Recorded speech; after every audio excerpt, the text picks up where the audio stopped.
What's up, nerds? Welcome back to Big Nerds Wargaming. My name is Sam, and this video is going to be a little bit different than the usual content. I'm currently working on editing together a battle report, but I'm not going to have it done in time for my next video posting, so I thought I would do a slightly smaller video and get this one out ahead of that. So, recently I went to a miniature swap meet, and what that is pretty much what it sounds like. A bunch of Wargaming nerds get together and clean out their basements and bring a bunch of totes full of cool stuff, and they sell it. And you walk around and buy stuff. Now this swap meet was a particularly good one, so I thought I'd make a video and show some of the cool stuff I picked up when I was there. So starting off, I'm always on the lookout for some out-of-print Games Workshop terrain, and the first thing I got my eye on, I saw it and I walked over and instantly picked it up and bought it, and it is the Eldritch Ruins Deathworld Forest. Now this terrain is awesome, and I always wanted a set ever since I first laid eyes on it. I got a couple of trees from this Deathworld line at the last swap meet I was at, which you may have seen in some battle reports, but there was a full complete set with the Eldar ruins coming out of the ground, and I was just so excited to pick this up, so that's what I did. And the best thing about this is it already came painted, and the paint job is great, so I don't have to do anything. I can just put it right on the table and start using it. So I was very excited to find this terrain. And it was reasonably priced too. I don't remember how much I paid for it, but it was very reasonable considering what this goes for online. And next up, out of print terrain, we have the Bastion, Imperial Guard Bastion. Now this is in kind of a rough shape. It's also very dirty, as you can see. So I got a little bit of work to do to clean this up and paint it up. But it doesn't have the top gun, but that's okay. I usually mainly would use this as just terrain anyways, and not actually use the Bastion rules. I actually have some made-to-order terrain Bastions coming that I ordered back in September, which I'm still waiting on. Yay, Games Workshop. Yeah, I'm super excited about this. Can't wait to get this painted up alongside my other Bastions once they arrive from that made-to-order. If they arrive, who knows? Alright, so next up, as I was digging through the terrain crate, and I found the Bastion, and I put it in my box that I was going to buy.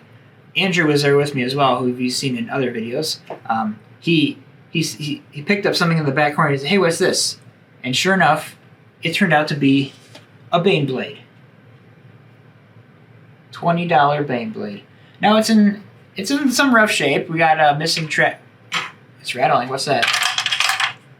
Oh, never mind. I'm not missing a piece of the track. It's just hidden in there.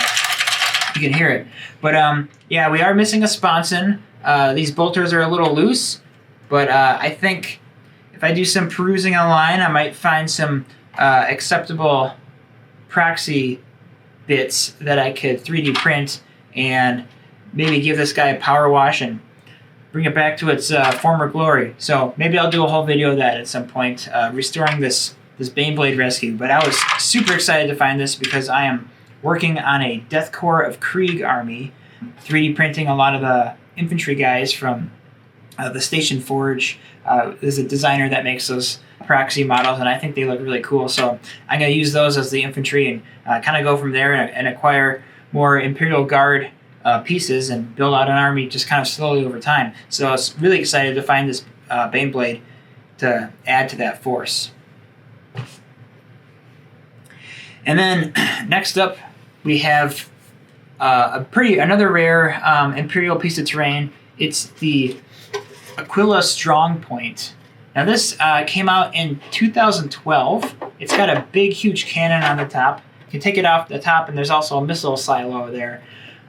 This is kind of, you could say it's painted, but I'm going to repaint it because it's not painted well enough to my standards, I think. Also, I am missing, I realized at one point, I am missing there's like an eagle head that's supposed to go on top of here, so I'm going to have to, maybe I can find something online that I can 3D print and kind of work it in there and do that, or maybe I can try to make my own replacement piece, but other than that, all the pieces are here, and then there's just a couple little of these like points on the spire that broke off, that kind of on these buttresses, these flying buttresses that go around. So I'll just have to fix those. Those should be pretty easy to just sculpt with some spare sprue, I think. But yeah, maybe I'll do another video on painting this. Who knows? But for sure, I think I'll do the Baneblade. So yeah, I was very excited to find this because yeah, I'm always on the lookout for some rare out of print terrain because if you've seen any of the battle reports on this channel, you know that I like to have a nice full table full of terrain with good terrain, with painted terrain, and the Games Workshop terrain is, I think, the best terrain. So if you can find any of that used secondhand at a discount price, pick it up because it is gorgeous. It is the best terrain. All right, and then last but not least, the coolest find, I think, personally. It's a custom-built piece by somebody that is a laboratory. And inside the laboratory are these, I guess, glass holding chambers, or like Bacta tanks you could think of, if like from Star Wars, with some gene stealers inside.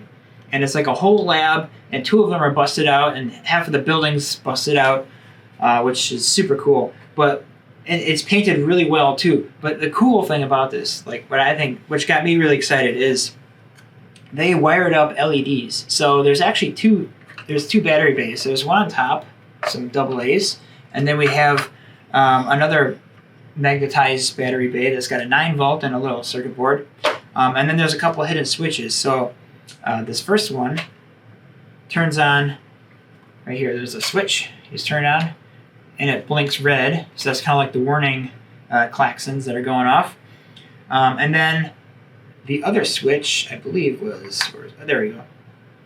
On the side here, this whole piece moves over, and it'll light up these 2 light posts. So yeah, I was really excited when I saw this because I have Gene Stealer Cult Army. I like Tyranids. I just like Imperium terrain too. So this is beautifully painted. It's kind of like a terrain piece that tells a story. So yeah, I picked this up and added it to my bag. So so there you have it. Oh wait, there is one last thing I did find. $5. Captain Titus. That's right. Our boy from Space Marine 2 and Space Marine 1, actually. But yeah, this was just on a table with a bunch of Space Marine stuff, and the guy was selling it for $5, so I picked it up. So I'm very excited about this because the only way you can get this miniature is in that Space Marine board game run that they did. I don't even know if they still print it anymore, but it came with like 20 Termagants and this unique model of Captain Titus. So really excited to get this. I'm gonna paint him up. He's got some pretty bad mold lines and burrs on him from when it was clipped off the sprue, but it looks like it wasn't glued together, so because it's all press fit. So I should be able to pull them apart and clean up all the mold lines and get them together and put some paint on them. So if you watch this channel pretty regularly, you'll know that on Monday evenings from 7 p.m. Central Time onward, I usually do live stream here on YouTube where I paint miniatures and kind of walk through what I'm doing and share the techniques that I use. And there's always going to be a new miniature I'm painting each week, or maybe I'll be continuing a couple week series of working through a bigger project. But if you watch this channel, you might just see me paint Captain Titus at some point on that live stream. So yeah, really excited to find that because I am, a collector, and I do have a Space Marine force of my own that I've been building up over the last few years. So yeah, very cool. So there you have it. That's the Swap Meet haul. Andrew also, you've seen on this channel, he walked home with a really good haul himself. I think he a box of mystery boxes and a shoebox full of guardsmen. I think maybe like $50 or so. And he walked home with, I forgot how many squads it was, but it was like 10 squads of guardsmen with heavy weapons teams.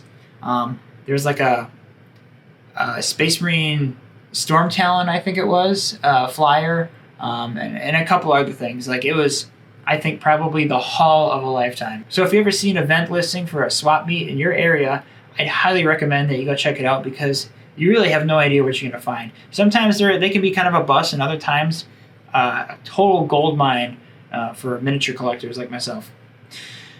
If you like what we do here on the channel, please like this video, subscribe, do all that cool stuff. We're slowly growing and we're getting more and more content and more stuff out there. So like we had some Armada recently. But we have plenty more Warhammer 40k Kill Team, all that coming up in the future. So stay tuned and I'll catch you in the next one. But I'm going to leave you with some cool diorama footage that I put together real quick, showcasing that cool lab breakout.